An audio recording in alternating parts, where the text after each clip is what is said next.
La tête dans les nuances vous propose sa série Tête à tête. Mon nom est Robert Aubin. À chaque rencontre, je tente de découvrir un peu plus la personnalité, l'expertise et le terrain de jeu des invités que j'accueille. Aujourd'hui, je vous propose d'entrer dans l'univers de Madame Ersi Kontogouris, professeure à l'Université de Montréal au département d'Histoire de l'art, de cinéma et des médias audiovisuels. Bienvenue à cette rencontre. Si la tête dans les nuances est revenue pour une 5e saison, c'est dire que ces tête-à-tête reviennent aussi et ça commence aujourd'hui où j'ai le plaisir de recevoir Madame Ersi Kontogouris. Madame Kontogouris, bonjour, bienvenue. Bonjour, merci beaucoup, merci de m'accueillir. Merci d'avoir accepté notre invitation. Le plaisir est donc partagé. J'ai une question d'abord très simple, mais qui m'apparaît importante parce que lorsqu'on parle d'histoire de l'art, ce qui est votre domaine d'expertise, pour le commun des mortels dont je suis, histoire de l'art, ça s'adresse à ceux qui sont friands de culture générale. C'est peut-être le cours complémentaire que l'on choisit à l'université. C'est très certainement le cours que plusieurs personnes choisissent à l'université du 3e âge. Mais comment, un jour, on décide de consacrer sa carrière professionnelle à l'histoire de l'art? Comment ça arrive, ça? Ah, wow! Pour moi, je vais vous dire peut-être ce qui me passionne, là, c'est que c'est une porte d'entrée vers le monde, là. En fait, c'est une façon d'entrer, c'est un endroit où je trouve qu'il y a toutes sortes de choses qui se croisent. Donc, moi, ce qui m'avait particulièrement intéressée, parce qu'au début, j'étais très intéressée par le 19e siècle et la caricature de Daumier, c'était le fait qu'on pouvait voir qu'à ce moment-là, un croisement entre l'art visuel, la politique, l'histoire, la littérature aussi, la musique. Donc, on voit plein d'intersections qui se passent à travers les arts visuels. Et plus j'ai avancé, plus j'ai vu qu'il y a toutes sortes d'autres choses qu'on peut comprendre aussi à propos des relations humaines, des Mais au différences moment de où vous faites pouvoir à différentes époques. au moment où Oui, vous faites le ces choix? observations, vous êtes déjà à l'université, j'imagine. Et vous avez Oui, fait oui, oui, vous oui. avez fait ce choix d'étudier en histoire de l'art, mais ça vient avant, d'où? D'un milieu familial qui était déjà porté sur ce domaine, ou bien il y a eu un déclic à un moment donné où vous faites, moi, c'est vraiment l'histoire de l'art que je veux m'intéresser? Non, j'ai eu la chance de grandir dans une maison qui avait beaucoup de livres d'art qui traînaient un peu partout. Là, on n'était jamais super organisé dans la maison, fait qu'il y avait des piles de livres un peu partout dans lesquels je pouvais aller piocher. On avait un jeu qui s'appelait Masterpiece et qui était, parce que c'était un jeu où il s'agissait de De vendre vendre des ou tableaux, c'est d'acheter, les de grands vendre des maîtres en tableaux. français, oui. Oui, oui, ah, ok, super. Puis après ça, on allait souvent dans les musées, surtout quand on voyageait. Je suis d'origine grecque, alors on a été, quand on allait en Grèce, là, tous les 2, 3, 4 ans, dépendamment des sous à la maison, euh, on allait voir les temples, mon oncle nous amenait voir l'Acropole et tout. Donc, il y a toujours eu la culture visuelle a toujours pris une place importante. Chez nous, ma mère était architecte. Mhm. Euh, Et donc, oui. aujourd'hui, chez les étudiants que vous voyez entrer dans vos classes, évidemment, on peut espérer que chez eux aussi traînent des bouquins qu'ils peuvent consulter à satiété, mais on a tendance à s'imaginer que c'est plutôt l'informatique qui prend toute la place. Qu'est-ce que vous retrouvez chez eux qui leur a fait faire ce choix?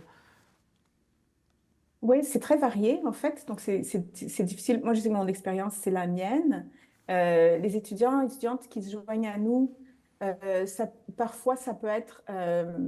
j'ai une étudiante, par exemple, qui commence son doctorat maintenant, elle a commencé plutôt en sciences, puis là, elle s'est intéressée à la façon dont la botanique est représentée, puis là, de plus en plus, elle s'est intéressée à l'histoire de la façon dont la botanique est représentée, particulièrement au 19e siècle. Donc, là, elle a fait un switch, puis elle est passée à l'histoire de l'art. Il y en a d'autres qui sont mordus de l'histoire de l'art dès leur cégep.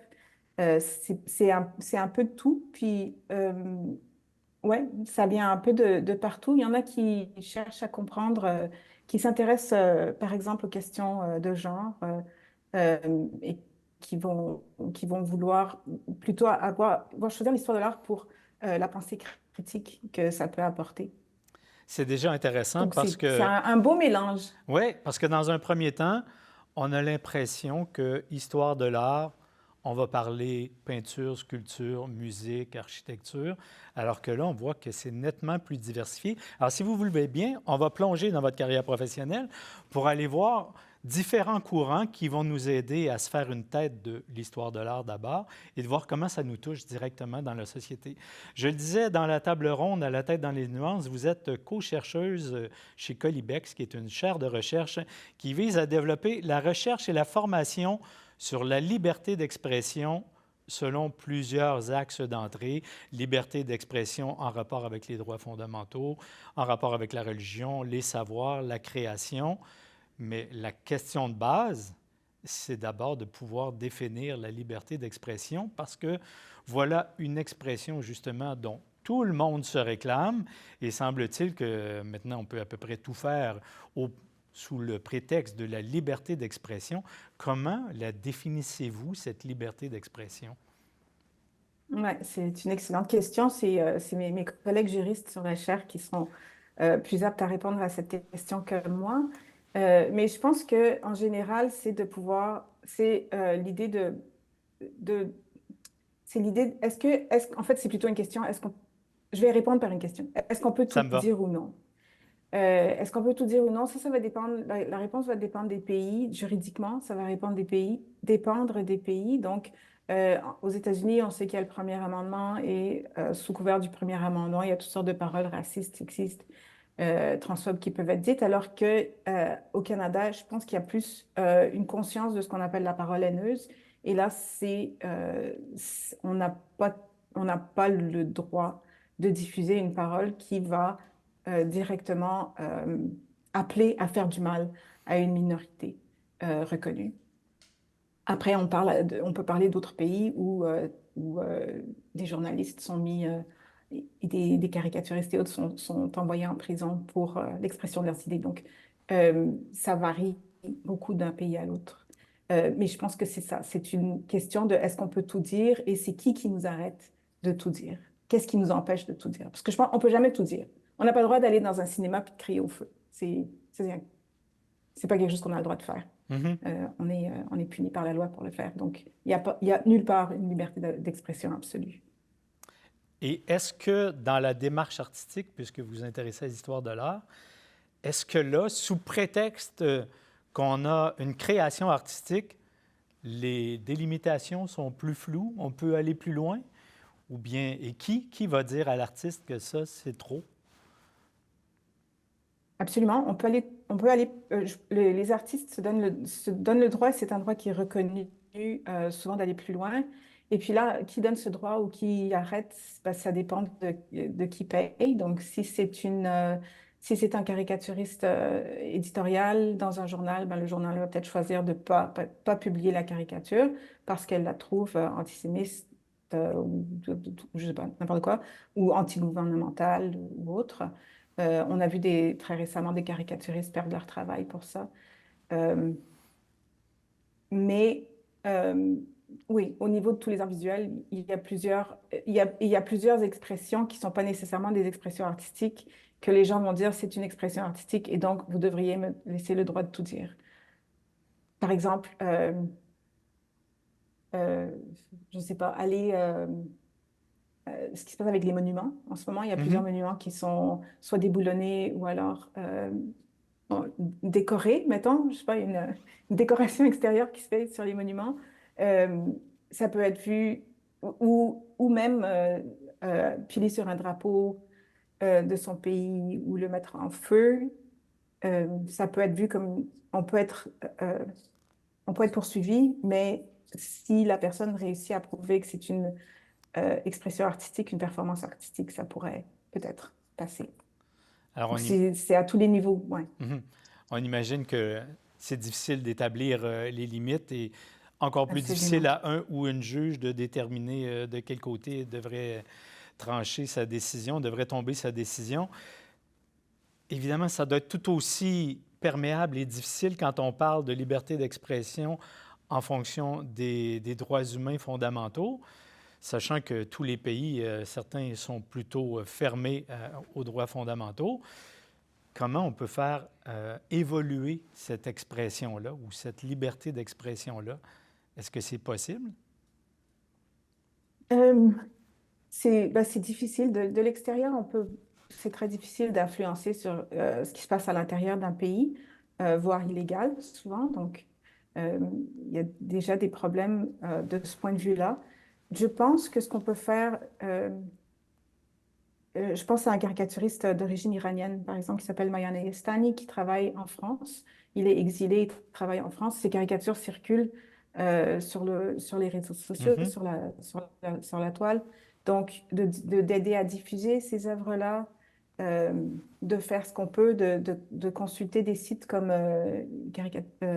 Dessinateur pour Dessin pour la paix, Oui. Cartoonists for Peace, Mhm. qui est un site qui est vraiment important. On peut donner de l'argent pour aider à diffuser ces choses-là, mais en même temps, je pense que voilà, c'est fait de l'extérieur et puis du confort de notre chez-soi, qui est quand même assez confortable. D'accord. Je cesse de vous torturer sur la liberté d'expression et je plonge directement dans l'un de vos champs de recherche qui est celui de la caricature du 18e et du 19e siècle à travers la lumière des théories féministes, queer et post-coloniales. Quand on lit ça, on sait tout de suite qu'on parle à une universitaire, mais je ramènerai ça à des questions nettement plus fondamentales, à savoir quelle fut la place des femmes dans la caricature, parce qu'elles sont pratiquement absentes, à moins que c'est moi qui baigne dans mon ignorance. Et puis, est-ce que les femmes qui ont fait de la caricature ont été un peu comme les compositrices, c'est-à-dire obligées de prendre des noms d'emprunt pour exister sur la place publique? Oui, c'est une bonne question. C'est en partie la recherche qui m'intéresse en ce moment, c'est justement de s'intéresser à des femmes qui ont peut-être créé des caricatures sous différentes formes et qui n'ont pas été reconnues. Euh, et mais de voir quand même, de reconnaître que c'était beaucoup plus difficile pour les femmes d'accéder à une job de caricaturiste et de comprendre pourquoi est-ce que ça a été plus difficile. Est-ce que c'est parce que les femmes sont moins drôles? Je dirais que non, là. Il y a des gens qui argumentent ça. C'est un argument sérieux, là. On peut trouver n'importe quoi hein, sur le web. Mais c'est ça. Il y a des gens qui disent que c'est parce que les femmes n'ont pas le sens de l'humour et que c'est pour ça. Point final. OK, évidemment, c'est ridicule. Euh, mais je pense que de chercher, d'essayer de comprendre les raisons pour lesquelles les femmes n'ont pas eu accès à la caricature. Il y en a qui l'ont fait, mais c'est vraiment une petite minorité, comme vous dites. Puis je pense que, entre autres, c'est très peu de modèles.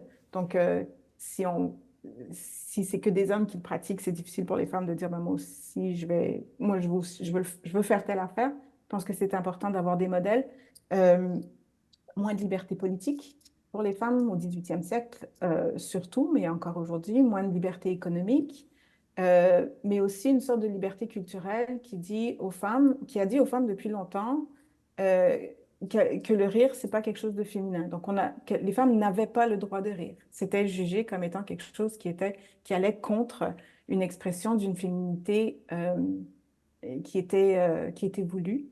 Euh, et donc, on voit très peu, par exemple, de portraits de femmes qui rient, je sais pas si, ou même qui sourient. Il y a un tableau qui a fait scandale d'Élisabeth Vigée-Lebrun à la fin du XVIIIe siècle parce qu'on voit les dents de la. C'est En incroyable fait, c'est quand un même. autoportrait. Ah oui, non, c'est fou. Il y a un livre superbe qui s'appelle, je l'ai ici, là, je ne sais pas si vous voulez le voir, mais qui a été publié il y a une couple d'années, ça s'appelle Le rire des femmes. C'est de Sandrine Melchior-Bonnet. Euh, Puis elle a sous-titré ça Une histoire de pouvoir. Puis elle trace vraiment la façon dont le rire était vraiment mal vu chez les femmes. Donc, si tu n'as pas le droit de rire, si l'humour est vu comme quelque chose qui n'est pas féminin, c'est vraiment difficile ensuite d'accéder à la caricature. Euh, pour plus récemment, ben, c'est la très grande majorité des éditeurs, euh, des comités éditoriaux et des éditeurs en haut des journaux sont des hommes Mhm. et vont pas prendre le risque de faire une femme. Donc, et c'était pas seulement que et je pense aussi que dans l'éducation des femmes traditionnellement, des filles traditionnellement, on est moins encouragé à transgresser les frontières. Et dans la caricature, il s'agit de transgression. Maintenant, ceci étant dit, il y a quand même d'autres formes, je pense, de caricatures qui sont pas les caricatures éditoriales. Il y a une étudiante, par exemple, à Concordia qui travaille sur les caricaturistes amatrices. Donc, des femmes qui sont amateurs, qui font pas ça de façon professionnelle, mais qui vont circuler ces dessins entre elles. Donc, il y a au 18e siècle. Euh, donc, il y avait différentes façons de pratiquer la caricature que les façons dont nous, on pense. Quand on pense caricature, on Mhm. pense à une certaine façon de le faire, mais il y en avait d'autres. Puis si on commence à regarder les autres, là, on découvre peut-être davantage de femmes. Évidemment, quand on pense à une orientation féministe ou postcoloniale, ça parle. Et on associe ça facilement au 18e, 19e siècle. Mais quand vous me dites que vous le faites aussi à travers la lumière des théories queer, là, j'ai l'impression que le phénomène queer, c'est quand même un phénomène du 21e siècle. Alors, sortez-moi de mon ignorance, si ça existait déjà au 18e et au 19e? Ben, il y a des représentations. Les personnes gays, trans, ça existe depuis toujours. Oui, Donc, mais donc le vocable oui. n'existait pas, Le là. vocable, oui, oui, bon, bien sûr, Ah, mais d'accord. oui, le postcolonial non plus, ça n'existait pas comme vocable Tout à au fait, c'est 18e siècle. juste. Donc, oui, Et probablement c'est féministe non plus. plutôt. Non, c'est ça. C'est ça. Ça commençait peut-être avec l'homme de gauche, mais autrement, pas tellement. Oui, tout à fait. Donc, c'est plutôt utiliser ces théories pour essayer d'analyser les caricatures, pour essayer de comprendre ce qu'il y a comme préjugés, par exemple, ou comme stéréotypes qui sont véhiculés à travers ces caricatures-là.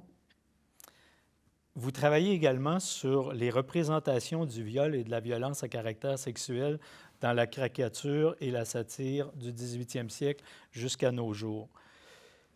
Dites-moi, est-ce que le travail que vous faites ou l'observation que vous faites nous permet de croire qu'on avance en matière d'égalité ou les constats sont plutôt navrants? C'est navrant. Ouais. J'aurais souhaité une autre réponse, mais est-ce qu'on peut Oui, c'est développer quand navrant. même? Qu'est-ce qui vous permet Euh, d'arriver à cette conclusion? c'est en fait une des choses que j'étudie, c'est la façon dont les violences à caractère sexuel sont utilisées pour parler d'autre chose. Donc, c'est pas qu'une représentation d'une femme en train de se faire violer est célébrée par la caricature, mais c'est que cette représentation-là va être utilisée pour faire une critique contre, pour monter une critique contre euh, on l'a vu beaucoup avec Donald Trump aux États-Unis. Donc, il y a comme un viol de la justice qui est fait.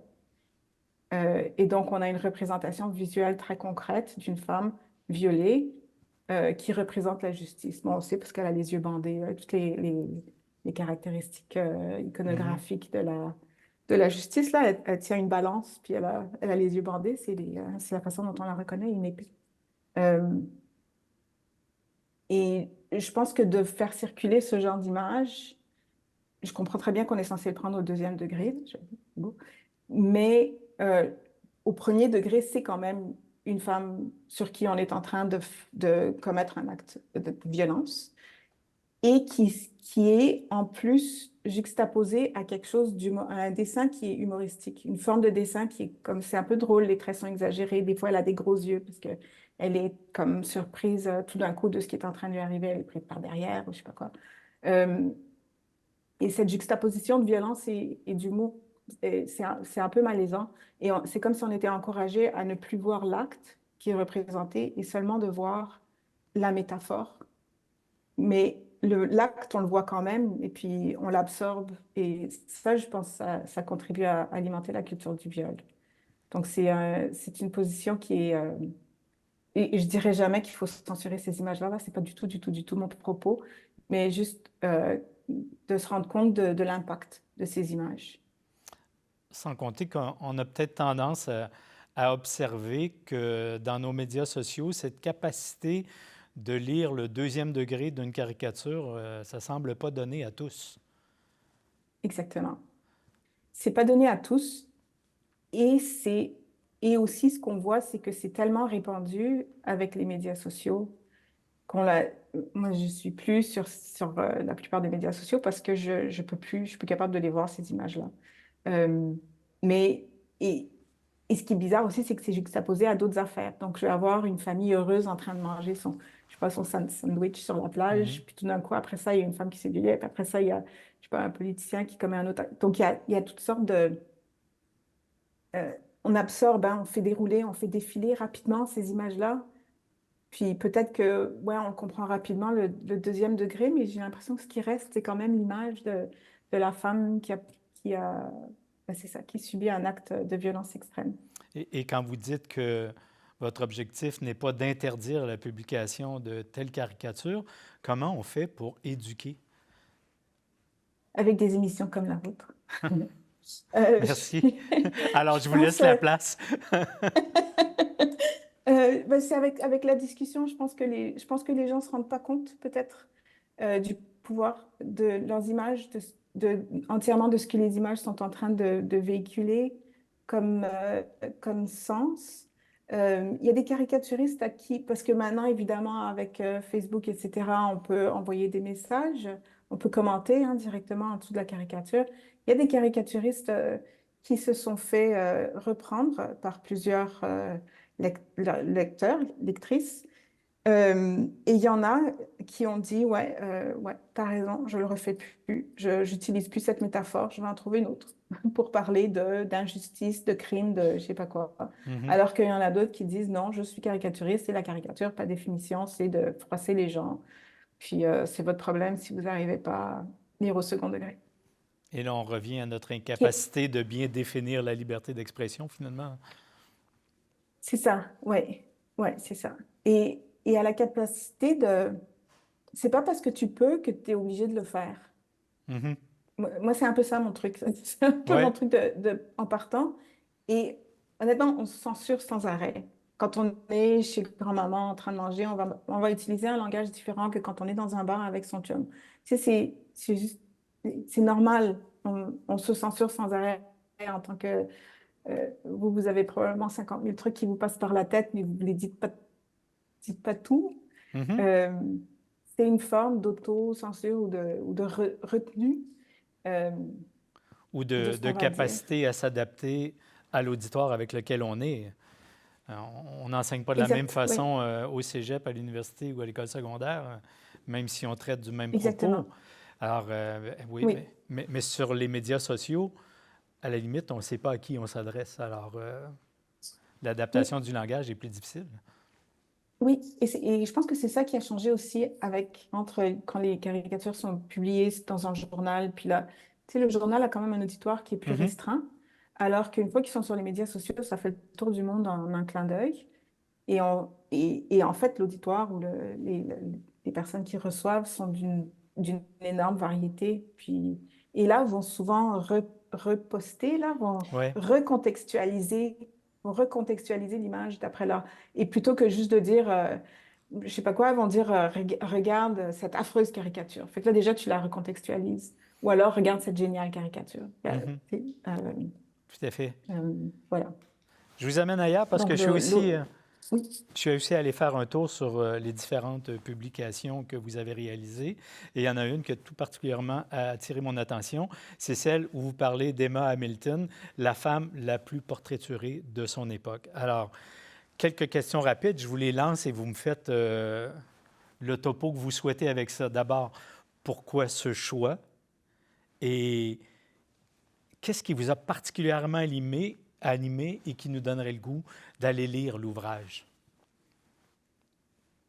Oui, alors Emma Hamilton a été connue surtout parce que c'était l'amante de l'amiral Nelson, donc qui a perdu la vie euh, ça va me revenir, Pas Trafalgar? euh, Trafalgar, merci, en 1805, et bon, qui a battu les armées françaises à Trafalgar. Euh, et il y a tout un scandale là, parce qu'elle habitait dans un ménage à trois avec son mari et son amant. Qu'est-ce qui vous donnerait le goût de la lire? C'est une femme Mais qui a d'abord, pratiqué, vous, ben, pourquoi vous c'est l'avez ça. choisi? Moi, pourquoi? Ah oui, ben moi, parce que en fait, je suis partie d'une caricature, parce qu'au début, je travaillais sur le caricaturiste James Gillray, et il a fait plusieurs caricatures d'Emma Hamilton, et elles m'ont vraiment intéressée par la richesse des références qui se faisaient à l'intérieur de la caricature. Donc, j'ai voulu en apprendre davantage sur elle pour voir pourquoi elle se faisait caricaturer de telle façon ou de telle autre façon, pourquoi est-ce qu'il y avait tels éléments, tels détails dans les caricatures. Et c'est ça, c'est un personnage elle a débuté tout au bas de l'échelle de la hiérarchie sociale en Angleterre, Mhm. puis elle a grimpé les échelons.